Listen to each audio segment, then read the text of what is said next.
तो भगवान बुद्ध के पहले जो वचन थे वो थे अनेक जाति संसारं संदा विसंग अनिबिसंग, मतलब मैं बहुत अनेक का मतलब होता है अनंत हुआ करता था, मतलब अनेक जाति मतलब मैंने अनंत जन्म संसार में लिए। संसार का मतलब अलग अलग जो लोक होते हैं, इसलिए हम अगर मंदिर जाए, मस्जिद जाए, गिरजाघर जाए या विहारों में चले जाए, तीर्थ क्षेत्र जाए, अगर हम ये काम नहीं कर रहे हैं तो मुक्ति नहीं मिलेगी। बाकी सब मिलेगा आपको सब। अब सारे पुराने जो संस्कार थे वो पूरे खत्म कर दिए और नए संस्कार जो ये तृष्णा उपादान भव से तैयार होते हैं, भव संस्कार तैयार होते हैं, वो अब पॉसिबल नहीं है। नमस्कार, जय हिंद साथियों। मृत्यु के समय, मृत्यु से पहले और मृत्यु के बाद क्या होता है, इस विषय में बहुत सारे तर्क वितर्क है, बहुत सारी फिलोसॉफिया पूरे दुनिया में है। भारत में तो लगभग कुछ सैकड़ों फिलोसॉफीज इसके ऊपर होंगी। और मृत्यु के समय क्या होता है और फिर मृत्यु के बाद कुछ कर्मकांड करने वाले लोग भी मिल जाते हैं। वो मरने के कुछ दिन बाद ये करो, 1 साल बाद ये करो, फिर स्वर्ग मिल जाएगा, मुक्ति मिल जाएगी, इस तरीके की चर्चाएं चलती है। तो मैंने इस संदर्भ में एक वीडियो बनाया है जिसकी मैंने डिस्क्रिप्शन में लिंक दी है। ये उसी सब्जेक्ट पर भगवान बुद्ध ने जब मोक्ष प्राप्ति की, वो सर्वज्ञ हो गए, त्रिकाल बोधि हो गए, सारी सृष्टि के सारे राज जान गए। उस वक्त उन्होंने क्या कहा, इस विषय में क्या कहा कि मृत्यु के समय क्या होता है, नया जन्म क्यों होता है। तो ये भगवान बुद्ध के जीवन की बड़ी इंपॉर्टेंट घटना है। उन्होंने मुक्ति के बाद जो पहले जो वचन उनके हैं, वो वचन बहुत इंपॉर्टेंट है। मैं ये डायग्राम एक्सप्लेन करने के बाद आपको वो वचन एक्सप्लेन करूंगा। ये जो डायग्राम है ये हमारे भारत देश के तिरंगे झंडे के बीचों बीच जो चिन्ह है, जिसे हम अशोक चक्र कहते हैं, यह अशोक चक्र नहीं हुआ करता था, ये धम्म चक्र हुआ करता था। आज भी धम्म चक्र ही है। तो इसकी ये 24 आरे है, स्पोक्स है, और ये 24 जो है ये 2 प्रकार के चक्र से बने हुए हैं। एक भव चक्र और दूसरा है धम्म चक्र, और इनका मिला के ये धम्म चक्र बनता था। और उसी को सम्राट अशोक ने अलग अलग स्तंभों पर, शिलालेखों पर और कई जगह पर उसको बनवाया था उस वक्त। और हमें अब जो साहित्य त्रिपिटक उपलब्ध हुआ है उसमें से ये बात जाहिर हो गई है कि ये धम्म चक्र है। तो ये 24 बातें जो है ये क्या है, भगवान बुद्ध ने एक जगह पर कहा है अपने भिक्षुओं से, फॉलोअर्स से, कि भिक्षुओं, जिसे पटिच्च समुप्पाद समझ में आ गया उसे धम्म समझ में आ गया। पटिच्च समुप्पाद जानाति ते धम्म जानाति, जिन्होंने इसको जान लिया उनको धम्म समझ आ गया, उन्होंने उसको जान लिया, अनुभव कर लिया। तो ये क्या है पटिच्च समुप्पाद, इसको संस्कृत में बाद में प्रतीत्य समुत्पाद ऐसा शब्द आ गया। तो इसका मतलब है कॉज एंड इफेक्ट का सिद्धांत। जो कोई भी कारण है और उसकी वजह से जो परिणाम आ रहा है, कारण परिणाम, जो एक कारण की वजह से दूसरा परिणाम आता है, वो परिणाम और तीसरे परिणाम के लिए कारण बन जाता है। तो ये जो श्रृंखला है, इसका जो सिद्धांत है उसे पटिच्च समुत्पाद का सिद्धांत कहते हैं। और ये धम्म का बहुत कोर कंसेप्ट है। यही धम्म है, जो इसको समझ जाए और इसके ऊपर प्रैक्टिकली काम कैसे करना है, ये विद्या अगर जान ले, ये टेक्निक जान ले, तो वो धम्म के रास्ते चल पड़ता है। तो इसकी शुरुआत जो की है ये अविद्या से की है। और भगवान बुद्ध अविद्या पच्चाय संखार, संखार पच्चाय विज्ञान, ये आपने शायद सुना होगा, पढ़ा होगा। तो ये श्रृंखला है, ये 12 ये इसकी कड़ियां है, और ये कड़ियों से फिर ये पूरी श्रृंखला बन जाती है। तो अविद्या से शुरू होता है। और गौर करने वाली बात यह है कि इसके जो पहले वाले 2 जो कड़ियां है ये पास्ट एग्जिस्टेंस की है, और लास्ट वाली जो 2 कड़ियां है 11 और 12वीं, ये फ्यूचर एग्जिस्टेंस की है। और ये जो बची हुई 8 है, फ्रॉम 3rd टू 10th ये आज के एग्जिस्टेंस की है, करंट लाइफ। तो किसी अविद्या की वजह से, जो सत्य की जानकारी नहीं होती है, अविद्या में बने रहते हैं, उसकी वजह से ऐसे इस प्रकार के संस्कार, भव संस्कार बना लेते हैं, बुरे कर्म, निगेटिव कर्म बना लेते हैं कि जो मृत्यु के समय ऊपर आते हैं और नए कॉन्शियसनेस को, विज्ञान को जन्म देते हैं मृत्यु के समय। तो यहाँ पे लाइफ एंड हो जाता है और ये मृत्यु के समय जो भव संस्कार जाग जाता है, जो निगेटिव कर्म ऊपर आता है, उसकी वजह से नया विज्ञान, नया कॉन्शियसनेस पैदा होता है और नया कॉन्शियसनेस फिर मैटर के साथ जुड़ जाता है और वो नाम रूप तैयार हो जाता है। अब नाम रूप जो होता है, नाम यानी इसको हम नाम स्मरण, बाद में इसका अपभ्रंश हो गया, तो लोगों ने नाम का स्मरण करो, उसका बार बार उच्चारण करो और फिर आपको मुक्ति मिल जाएगी, ये अपभ्रंश हो गया। नाम का मतलब होता है चित्त, मन की धारा, और रूप यानी काया, शरीर की धारा, ये एक साथ जुड़ जाते हैं। तो ये जो विज्ञान, ये जो कॉन्शियसनेस जागता है न्यू लाइफ में, ये किसी गर्भ में जाता है, माता के पेट में जो गर्भ होता है, वो किसी भी योनि में हो, किसी भी प्राणी में हो, और उसमें फिर ये कॉन्शियसनेस नाम रूप धारण करता है, मतलब वो नई जो बॉडी बन रही है उसमें ये कॉन्शियसनेस आता है। तो ये नाम, नया शरीर धारण कर लिया, तो कोई भी नया शरीर और मन जब एक साथ आ जाते हैं तो उसके साथ षडायतन आ जाते हैं, 6 आयतन, 6 इंद्रिय। 5 इंद्रिय तो मालूम है, आईज, नोज, टंग, स्किन और ईयर एंड ईयर, या तो ये 5 इंद्रिय हो गए।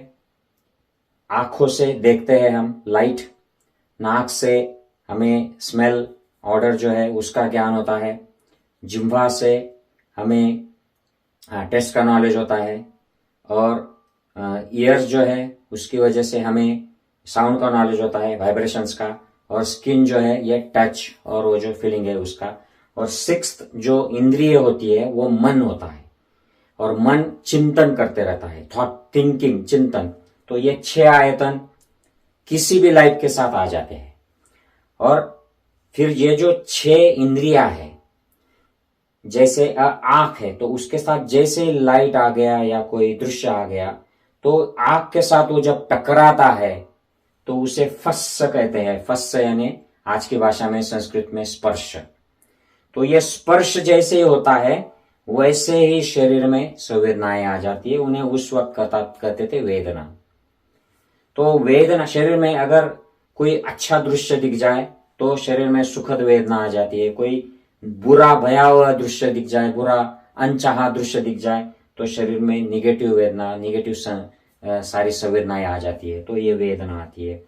तो ये वेदना को अपना जो मन होता है, चित्त होता है, वो रिएक्ट कर देता है कि ये whether this sensations are good तो मुझे चाहिए, if they are bad, negative, तो मुझे नहीं चाहिए।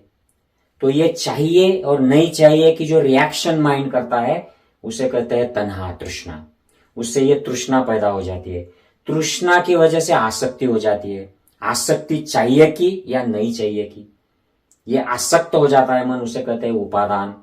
और ये उपादान जो होता है वो भव संस्कार को तैयार कर देता है, नए संस्कार जो अगले एग्जिस्टेंस हमें देने वाला है। और जब लाइफ खत्म होता है तो फिर इसी संस्कार की वजह से जाति, जाति मतलब जन्म, नया जन्म, और जब जैसे नया जन्म आता है तो उसके साथ में जरा, व्याधि, मरणम और बाकी सारे दुख आ जाते हैं और भव चक्र में हम घूमते रहते हैं।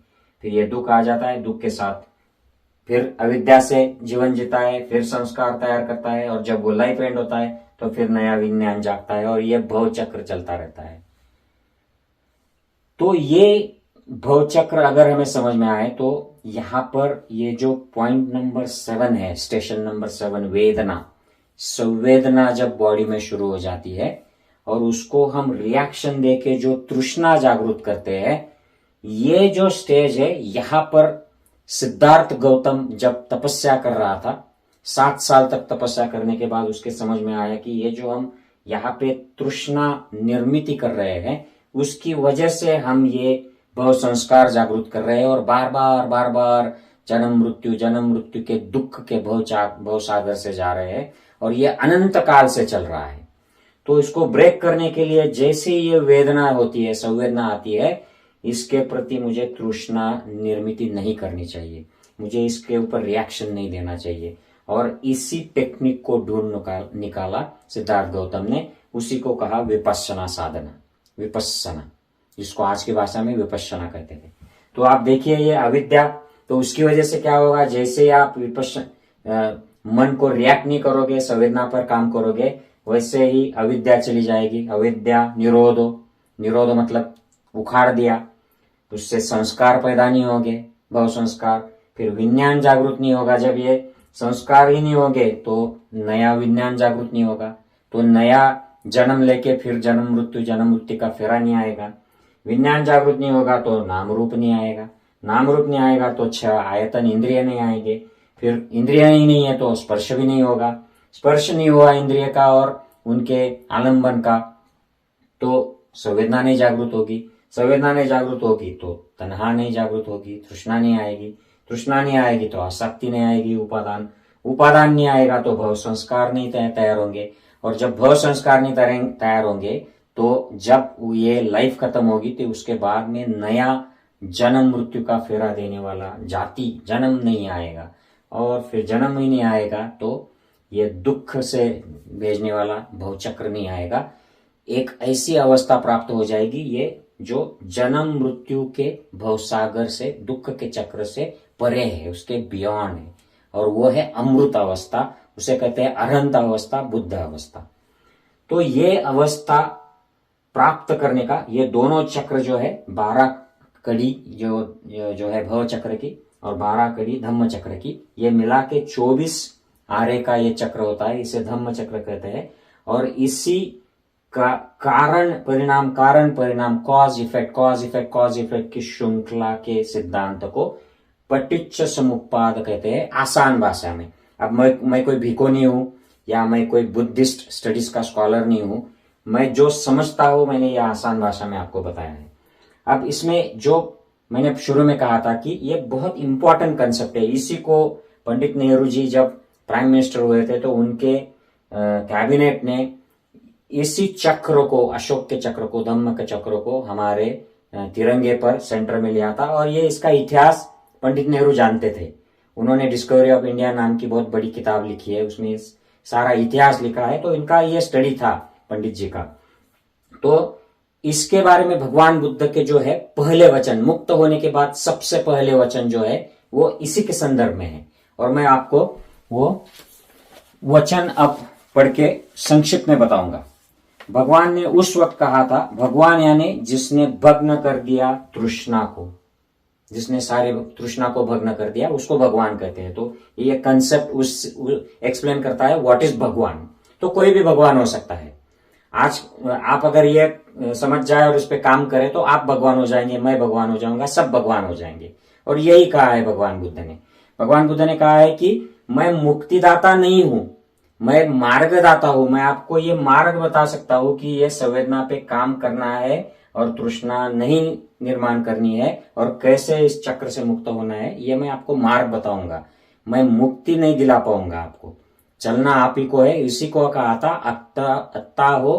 अत्ता ही अत्तनो नाथ हो, आप ही आपके नाथ हो, और यही एक मार्ग है मुक्ति का। इसलिए कहा था एकायनो मग्गो, और यही मार्ग को कहा था एस धम्मो सनातनो, यही सनातन मार्ग है। चाहे कोई भी मुक्त हो जाए, अरहंत हो जाए, बुद्ध हो जाए, वो आपको मुक्ति का यही मार्ग बताएगा। और वो अगर ये मार्ग नहीं बता रहा है सत्य का, तो वो आपको कुछ तो गलतफहमी पैदा कर रहा है। तो भगवान बुद्ध के पहले जो वचन थे वो थे अनेक जाति संसारं संदा विस्संग अनिबिस्संग, मतलब मैं बहुत, अनेक का मतलब होता है अनंत हुआ करता था, मतलब अनेक जाति मतलब मैंने अनंत जन्म संसार में लिए। संसार का मतलब अलग अलग जो लोक होते हैं वो सबका मिला के संसार होता है। तो मैंने लोक 31 लोक जो है उसके ऊपर जो पहला वीडियो में डिस्क्रिप्शन किया था वो डिस्क्रिप्शन में आप देखिएगा। और ये जो मैं इस भव संसार से जाता रहा, आता रहा, या एक जन्म लेता रहा, जन्म से मृत्यु की तरफ दौड़ लगाता रहा, फिर मृत्यु के बाद फिर जन्म लेता रहा, ये चलते ही रहा मेरा। गहकारं गवे संतो, मतलब ये जो मुझे घर बनाने वाला है, ये जो नाम रूप देने वाला जो है, ये इसकी मैं खोज कर रहा था कि ये निर्माता कौन है, निर्मिक कौन है, कौन बना रहा है लाइफ को। और बार बार मैं जन्म देता रहा, दुखा जाति पुनः पुनः, बार बार दुखमय मैं जन्म लेता रहा, भव संस्कार मेरा बंद नहीं हुआ ये खोज करते करते। गहकार दिट्ठोसी, हे घर बनाने वाले, मैंने अब तुम्हें देख लिया है। और ये कौन है घर बनाने वाला? ये बोलते हैं पुन गेहन का हसी, अब तुम मेरे लिए घर नहीं बना सकता, क्योंकि सब्बा ते फासुका बग्गा, तेरी सारी कड़ियां भग्न हो गई है। ओके, गह कुटंग विसंगतंग, घर का कुटस्थ स्तंभ टूट चुका है। मतलब पहले जो घर बनते थे एक स्तंभ होता था और फिर उसके ऊपर बार्स रखे जाते थे, तो मैंने जो स्तंभ है घर बनाने का, वो स्तंभ ही अब टूट चुका है। आगे जाकर भगवान बुद्ध कहते हैं कि ये जो अविद्या है, इसकी वजह से क्या हो रहा था, तो मैं भव चक्र में फंस गया था। अब क्या हो गया है, तो अब विसंखार गतं चित्तं, मैंने नए जन्म देने वाले सभी संस्कारों को, विसंखार सभी संस्कारों को निकाल दिया है। तो वो संस्कार जब नहीं होते हैं पिछले एग्जिस्टेंस में, तो नया विज्ञान जो होता है वो जागरूक नहीं होता है। तन्हानं खयमत जगा, मैंने ऐसी अवस्था प्राप्त की है कि जहां पे कोई भी अब तृष्णा नहीं बची है, सारी तृष्णा खत्म हो गई है। और आगे जाकर कहते हैं कि क्षीणं पुराणं नवनत्थि संभवं, अब सारे पुराने जो संस्कार थे वो पूरे खत्म कर दिए, और नए संस्कार जो ये तृष्णा उपादान भव से तैयार होते हैं, भव संस्कार तैयार होते हैं, वो अब पॉसिबल नहीं है, क्योंकि मैंने इस पर अब काम करना बंद कर दिया है, बनाने का काम, नए संस्कार बनाने का काम बंद कर दिया है, क्योंकि अब मैंने उपादान तैयार करने वाली तृष्णाओं को बनाना बंद कर दिया है। मैंने इन संवेदनाओं पर काम करके यह अवस्था प्राप्त की है। तो चित्त पुनर्जन्म के सारे संस्कारों से अब मैं विरक्त हो गया, ऐसा भगवान बुद्ध रतन सुक्त में ये कहते हैं। तो साथियों, ये लास्ट में अब मैं कंक्लूड करूंगा कि इससे क्या साबित होता है। इससे यह साबित होता है कि इस दुखमय भवसागर से पार करने के लिए हमें चाहे कोई गाइड कर देगा कि भाई आपकी संवेदनाओं पर काम कैसे करना है, वो हमारे लिए काम नहीं कर पाएगा। मैं मेरे पिताजी के लिए काम नहीं कर पाऊंगा, मैं उनको एनकरेज कर पाऊंगा कि भाई आप करो, ये मार्ग पढ़ो, आप इस बैठो, आप ध्यान करो, आपकी संवेदना पर काम करो। मैं भी आपके साथ बैठता हूं कुछ बात समझ में नहीं आई तो मैं उनको समझा के दूंगा, अगर मुझे ज्यादा समझता है तो बच्चों को समझा दूंगा, मेरी माँ को समझा दूंगा, दोस्त को समझा दूंगा, लेकिन मैं उनके लिए ये काम नहीं कर पाऊंगा, और मेरे लिए ये कोई काम नहीं कर पाएगा। ये कोई बुद्ध भिक्खु हो, कोई बुद्ध भी हो गया हो, तो भी वो मेरे लिए ये काम नहीं कर पाएगा। तो इसलिए मैं अगर बुद्ध के मूर्ति के सामने जाकर बुद्धं शरणं गच्छामि, धम्मं शरणं गच्छामि रोज 5 बार भी करूं, फूल चढ़ाऊं, नारियल फोड़ू, वो विहार के लिए दान दो, कुछ करूं, ये काम नहीं होगा। ये काम मुझे ही करना पड़ेगा। ये जो मार्ग है ये मुझे ही चलना पड़ेगा। इसीलिए अगर कोई कर्मकांड करने वाले, कोई बुआ बाबा कहते कि हम तुम्हारे दुख मिटा देंगे, हम तुम्हारे स्वर्गवासी पिताजी को मुक्त करा देंगे, हम उनके लिए कुछ ऐसा विधि करेंगे जिससे वो मुक्त हो जाएंगे, वो दुख से मुक्त हो जाएंगे, ये सब फालतू की बातें हैं। और भगवान बुद्ध ने यही अपने एक्सपीरियंस से साबित किया, और जो भी इस रास्ते पर चलता है उसको भी यही एक्सपीरियंस आता है, जिससे यह साबित होता है कि इस पर किसी का एक्सटर्नल कंट्रोल है ही नहीं। There is no control, there is no कोई ईश्वर, कोई परमात्मा, कोई अल्लाह, कोई गॉड इस पे कंट्रोल नहीं करता है। ये सृष्टि का बना बनाया नियम है और ये ऐसे ही चलता है। इसलिए हम अगर मंदिर जाए, मस्जिद जाए, गिरजाघर जाए या विहारों में चले जाए, तीर्थ क्षेत्र जाए, अगर हम ये काम नहीं कर रहे हैं तो मुक्ति नहीं मिलेगी। बाकी सब मिलेगा आपको, आप संतुष्ट होंगे, आपको लगेगा कि मैंने तीर्थ यात्रा कर ली, मैंने ये कर लिया वो कर लिया, you will be satisfied about it. But आपका ये पाप मुक्ति का संस्कार का जो कर्म संस्कार कहते हैं या भव संस्कार करते हैं, भव कर्म कहते हैं, उसका काम नहीं होगा। इसलिए एकायनो मगो, इसीलिए कहा है भगवान बुद्ध ने। और इसीलिए भगवान बुद्ध ने कहा कि आत्मदीप भव, खुद का दीप जो है अंदर, खुद के अंदर जो दीप है उसको जागृत करो। और आत्म शरणम, खुद की शरण में जाओ, न अन्य शरणम, किसी और की शरण में मत जाओ। और इसी माने में कहा कि बुद्धं शरणं गच्छामि, धम्मं शरणं गच्छामि, संघं शरणं गच्छामि। इसका मतलब किसी एक बुद्ध को मत शरण जाओ, आपके अंदर जो बुद्ध बनने के जो गुण है, जो क्षमता है, जो आपके अंदर जो धम्म के गुण है, आपके अंदर जो संघ के गुण है, उनकी शरण लो और किसी और चीज की शरण मत लो। सिद्धार्थ गौतम बुद्ध की शरण मत लो, आपके अंदर जो बुद्ध के गुण है उनकी शरण। इसलिए बुद्धं शरणं गच्छामि कहने से या बुद्ध के गीत गाने से या तीर्थ यात्रा करने से या कोई पंड्या पुरोहितों को कुछ दान करने से, विधि करने से, कर्म कांड से ये कुछ काम नहीं होने वाला है। चाहे आप खुद को ब्राह्मण कहो, शूद्र कहो, अस्पृश्य कहो, मुसलमान कहो, क्रिश्चियन कहो या आप खुद को बौद्ध कहो, कुछ नहीं फर्क पड़ेगा। अगर आप इस पे काम करोगे तो ही काम होगा। I hope this makes sense. इसके बाद मैं और 1 या 2 वीडियोस बनाऊंगा इसी टॉपिक पर, और मैं आशा करता हूं कि ये एक्सप्लेनेशन आपको एक्सेप्टेबल लेवल का है और मैं आपको एक्सप्लेन कर पाया हूं, ऐसे मैं आशा करता हूं। Thank you for joining with me. Share कीजिएगा, लाइक भी कीजिएगा ये, ताकि ये ज्यादा से ज्यादा लोगों के पास यूट्यूब फैला सके। और फिर मिलते हैं अगले वीडियो में, तब तक के लिए सबका मंगल हो।